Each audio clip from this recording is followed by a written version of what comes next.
शिक्षा के अभाव में बनते हैं आतंकवादी, कुछ लोगों का ये मानना है। लेकिन जो खबर मैं आज आपके सामने लेकर आया हूँ, आपकी इस मानसिकता को तोड़ सकती है।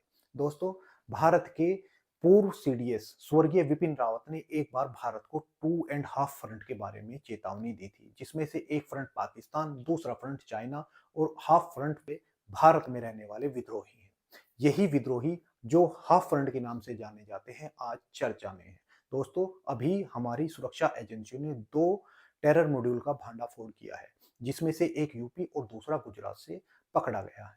यूपी में सहारनपुर में एक आतंकवादी पकड़ा जाता है, जिसका नाम आदिल था। आप ये जानकर हैरान होंगे, ये आदिल पेशे से डॉक्टर था और अनंतनाग यूनिवर्सिटी में मेडिकल की पढ़ाई कर रहा था।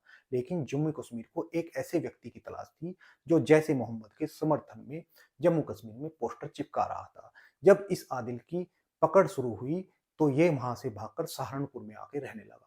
यूपी के सहारनपुर में जब इसकी खबर मिली तो जम्मू कश्मीर पुलिस ने से इसको आकर गिरफ्तार किया। साथ ही इसने जब बताया कि ये भारत में कुछ बड़ा करने वाला है, तो इसकी निशानदेही पर हरियाणा पुलिस के साथ और इंटेलिजेंस ब्यूरो के साथ मिलकर जम्मू कश्मीर पुलिस ने फरीदाबाद से एक नए डॉक्टर को पकड़ा, जिसका नाम मुजम्मिल शकील था।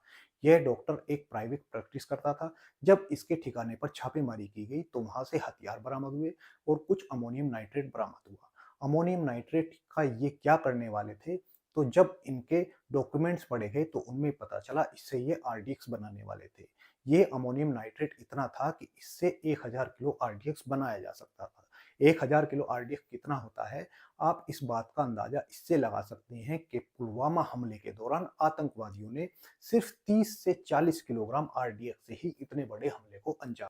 इसके बाद एक मामला जो अहमदाबाद, उसमें भी जो शख्स पकड़ा गया है वो पेशे से वो डॉक्टर था और चीन से एमबीबीएस की पढ़ाई कर कर आया था, जिसका नाम अहमद मोइनुद्दीन सैयद था। और इसके पास कैस्टर ऑयल मिला है, जिससे राइसिन नाम का एक जहरीला पदार्थ बनाया जाता है। यानी इसकी प्लानिंग भारत को बायोलॉजिकल वेपन से जलाने की थी। इसके द्वारा ये राइसिन नाम का पदार्थ निकालकर हवा में घोलना चाहता था। साथ ही इसका टारगेट भारत के मंदिर भी थे, जिनके प्रसाद में ये मिलाकर बहुत सारे लोगों की जान लेना चाहता था। यानी अगर भारत की सुरक्षा एजेंसियां ना होती तो बहुत बड़ी दुर्घटना भारत में हो सकती थी। और इस खबर के बाद कुछ लोगों की यह मानसिकता भी शायद टूट गई हो कि शिक्षा के अभाव में ये लोग आतंकवादी बनते हैं, क्योंकि ये सभी ज्यादातर लोग डॉक्टर थे और प्रैक्टिस भी कर रहे थे। तो शिक्षा के कारण नहीं, मानसिकता के कारण ये लोग आतंकवादी थे।